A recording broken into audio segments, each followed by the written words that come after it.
Sitharaman serial February 9 இன்னைக்கான எபிசோட்ல என்ன நடக்கலாம் அப்படிங்கறத ரிவ்யூவா பார்க்கலாங்க. சீதா கோர்ட்டுக்குள்ள இருந்து வெளியே வந்துட்டு இருக்காங்க. அப்ப கரெக்டா ஒரு லாயர் வந்து இடிச்சிட்டு போயிடுறாங்க உள்ள. நில்லுங்க ஒரு நிமிஷம் அப்படின்னு சீதா கத்தவும் அவர் அப்படியே நின்று திரும்பி ரிட்டர்ன் வராரு. என்ன இடிச்சிட்டு நீங்க பாட்டுக்கு போயிட்டே இருக்கீங்க, நாகரிகமே இல்லாம ஒரு சாரி கேட்க தெரியாதா அப்படின்னு சீதா கேட்டுட்டு இருக்கவும், மேடம் இவங்க யாருன்னு தெரியுமா, இவங்க தான் சேஷாத்ரி அப்படின்னு சொல்ல, யாரா இருந்தா எனக்கு என்ன, இடிச்சிட்டு இப்படிதான் நீங்க பாட்டுக்கு போவீங்களா அப்படின்னு சீதா கேட்கும். என்ன அக்யூஸ்டு தானே நீ, உனக்கு நான் மரியாதை கொடுக்கணுமா, மாமியாரை ஷூட் பண்ணி கொன்ன பொட்டச்சி தானே நீ, உன்னை நான் மதிச்சு அப்படியே ஒதுங்கி போகணுமா, இது கோர்ட்டு, நான் யாருன்னு தெரியுமா அப்படின்னு அந்த லாயர் கேட்கும். சார் நான் அக்யூஸ்டு கிடையாது, குற்றம் சுமத்தப்பட்டவ, அவ்வளோதான், நான் ஒன்றும் கொலை குற்றவாளியெல்லாம் கிடையாது அப்படின்னு சீதா சொல்லவும், இன்னும் 30 நிமிஷத்தில் ஜட்ஜே சொல்லுவாங்க நீ குற்றவாளின்னு, நான் சொல்ல வைப்பேன், கை விலங்க மாட்டி ஜெயிலில் வைப்பாங்க, அவசரப்படாத அப்படின்னு அந்த லாயர் சொல்லிட்டு கிளம்பவும், நீங்கள் என்ன ஜட்ஜா லாயர் தானே அப்படின்னு சீதா சொல்லிட்டு இருக்க. சீதா கொஞ்ச நேரம் பேசாம இரு, எதுக்கு இப்போ தேவையில்லாம பேசிட்டு இருக்க அப்படின்னு சேது ராஜசேகரன் 2 பேரும் மாற்றி மாற்றி சீதாக்கு சொல்லிட்டு இருக்காங்க. நான் ஒன்றும் தேவையில்லாமலாம் பேசலாம், அவங்க என்ன சொன்னாங்கன்னு பார்த்தீங்கல்ல, பொட்டச்சிங்கிறாங்க, நீங்கள் சொன்னால் என்ன ஜெயிலில் போட்டுருவாங்களா அப்படின்னு சீதா சொல்லவும், என்கிட்ட வந்த எந்த குற்றவாளியும் தப்பிச்சு போனதா சரித்திரமே இல்லை, உனக்கு அதிகபட்ச தண்டனை வாங்கி கொடுத்துட்டு தான் நான் இந்த கோர்ட்டை விட்டே வெளியே போவேன் அப்படின்னு அந்த லாயர் சொல்லவும், நீங்கள் என்ன ஜட்ஜா அப்படின்னு கேட்க, நான் என்ன நினைக்கிறேன்னா அதை தான் இங்கே ஜட்ஜு சொல்லுவாங்க, ஜட்ஜு என்ன சொல்லணும்னு முடிவு எடுக்கிறதே நான், இன்னைக்கு நான் என்ன நினைக்கிறேன்னு தெரியுமா, உனக்கு தூக்கு தண்டனை வாங்கி கொடுக்கணும்னு நினைக்கிறேன், இல்லை நான் அதை நினச்சிட்டேன், அதைத்தான் ஜட்ஜும் சொல்லுவாங்க, நான் டிசைட் பண்ணிட்டேன், உனக்கு பனிஷ்மெண்ட் வாங்கி கொடுக்கணும்னு டிசைட் பண்ணிட்டேன், கவலையே படாத, நான் என்ன டிசைட் பண்ணனோ அதை தான் ஜட்ஜு சொல்லுவாங்க அப்படின்னு சொல்லிட்டு அவர் திரும்பவும் உள்ளே போக, நான் என்ன தப்பு பண்ணேங்கிறத அப்புறம் உள்ளே போய் பார்த்துக்கலாம், இப்போ நீங்கள் என்னை இடிச்சிட்டு சாரி சொல்லாமல் நீங்கள் பாட்டுக்கு போகிறீங்களே, அதுக்கப்புறம் என்ன பொட்டச்சின்னு சொன்னீங்களே, இதுக்கு எல்லாத்துக்கும் சேர்த்து எங்கிட்ட மன்னிப்பு கேட்டுட்டு அப்புறம் போங்க அப்படின்னு சீதா சொல்லும். சீதா அவர் யாருன்னு தெரியுமாங்கிறாங்கறாம், என்னை இடிச்சிட்டு பொட்டச்சின்னு சொல்கிறவங்க என்கிட்ட மன்னிப்பு கேட்காம இங்கேருந்து நீங்கள் ஒரு அடி எடுத்து வைக்க முடியாது, நான் உள்ளே போக விட மாட்டேன் அப்படின்னு சீதா சொல்லவும், எல்லாரும் மாற்றி மாற்றி சீதாக்கு அட்வைஸ் பண்ணுறாங்க. சீதா சொன்னா கேளு, இந்த மாதிரி பண்ணாத, அவர் உள்ளே போக விடு அப்படின்னு மாற்றி மாற்றி சொல்லவும், யாரும் பேசாதீங்க, இவர் என்கிட்ட மன்னிப்பு கேட்கணும், ஒரு வேளை என்கிட்ட இவர் மன்னிப்பு கேட்கலன்னா சட்டையை பிடிச்சி கேட்க வைப்பேன், பரவாயில்லையா அப்படின்னு சீதா சொல்லவும், நீ வழியில நின்ன நான் இடிச்சேன் அப்படின்னு அவர் சொல்ல, இந்த பொட்டச்சிக்கிட்ட மன்னிப்பு கேட்டு அப்புறம் உள்ள போங்கங்கிறாங்க. சீதா சுற்றி இருக்கிற எல்லாரும் பார்த்துட்டு இருக்காங்க, அதுக்கப்புறம் வீடியோவும் எடுக்கிறாங்க.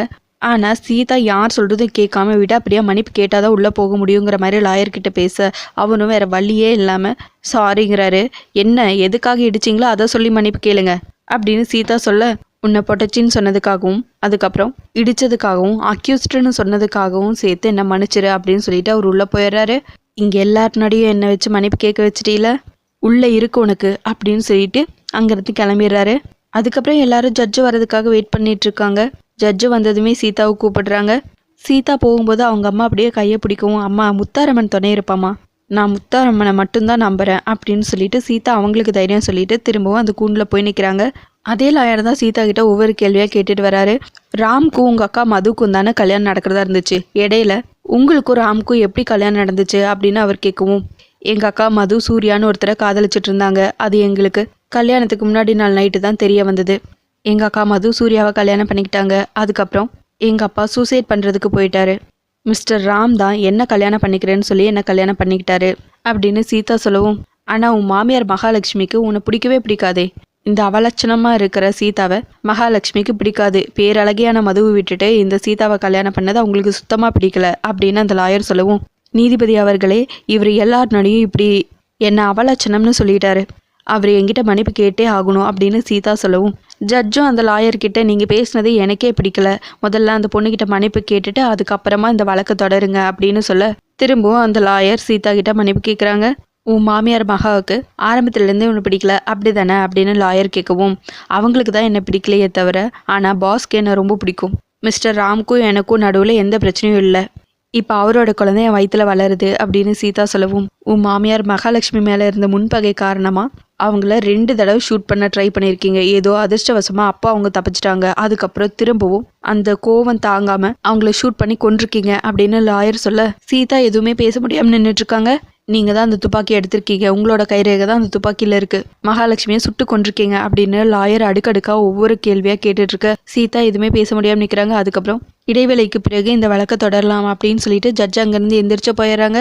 சீதாவோட அம்மா அப்பா அர்ச்சனா சுபாஷ் மீரா துரைன்னு எல்லாரும் மாற்றி மாற்றி சீதாவை பயங்கரமாக திட்டிகிட்டு இருக்காங்க. எதுக்காக அவர்கிட்ட வம்பிழுத்துட்டு இருக்க அவர் எவ்வளோ பெரிய லாயர், அவர்கிட்ட போய் எதுக்காக வம்பு வச்சுக்கிற, கொஞ்சம் நிதானமாக இரு சீதா அப்படின்னு சொல்லவும், நான் என்ன தப்பாக சொல்லிட்டேன், அவர் தப்பு பண்ணாரு, நான் மன்னிப்பு கேட்க சொன்னேன் அதுதானே அப்படின்னு சீதா திரும்ப இவங்க கூட எல்லாம் ஆர்கியூ பண்ணிட்டு இருக்காங்க. இன்னொரு பக்கம் ராம் அந்த லாயர்கிட்ட போய், சாரி சார், சீதா அப்படி பேசினது முட்டாள்தனமாக தான் இருக்குது, அதுக்காக நான் மன்னிப்பு கேட்டுக்கிறேன் அப்படின்னு ராம் போய் சீதாக்காக அந்த லாயர்கிட்ட மன்னிப்பு கேட்குறாங்க. கொஞ்சம் போங்க சார் அப்படின்னு சொல்லிட்டு அவர் திரும்பவும் ராம அனுப்பிச்சி விட்டுறாரு. ராம் அங்கே நடந்த விஷயத்த அப்படியே வந்து இங்கே எல்லாரும் முன்னாடியும் சொல்கிறாங்க. இங்கே பாருங்கள், யாரும் என்னை பற்றி கவலைப்பட வேண்டாம், எனக்கு அந்த முத்தாரம்மன் இருக்கா, முத்தாரம்மன் வருவா அப்படின்னு சீதா சொல்லிட்டு இருக்காங்க. இன்னொரு பக்கம் பார்த்தா மகாலட்சுமி மாதிரியே ஒருத்தவங்க லாயர் கெட்டப்பில் காரில் வந்து இறங்குறாங்க. அதோட எபிசோட முடிச்சிருக்காங்க. உங்களுக்கு இந்த வீடியோ பிடிச்சிருந்தா லைக் அண்ட் சப்ஸ்கிரைப் பண்ணி நம்ம சேனலை சப்போர்ட் பண்ணுங்கள். தேங்க்யூ.